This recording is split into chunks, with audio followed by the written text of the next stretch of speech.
অত্যন্ত দুঃখজনক ঘটনা, কারণ সে আমাদের এলাকার ছেলে ছিল এবং খুব ভদ্র ছেলে ছিল, ক্লাবের সেক্রেটারি ছিল।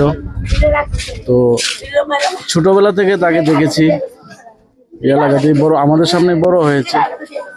তো আজকে এরকম একটা মর্মান্তিক ঘটনা গতকাল রাতে হয়ে সংঘটিত হলো, সেটা সমস্ত এলাকাবাসীর জন্য অত্যন্ত বেদনাদায়ক। তো আমরা সবাই এলাকাবাসী আমরা চাইছি যে যারা দোষী আছে তাদের শাস্তি হোক, তারা যাতে আইনের আওতায় তাদেরকে আনা হয়। এবং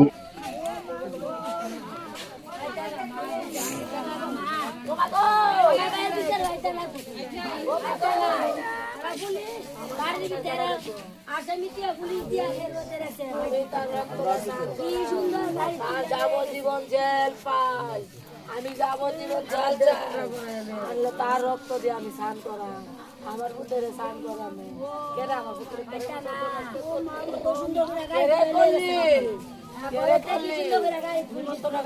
আমার পুত্রে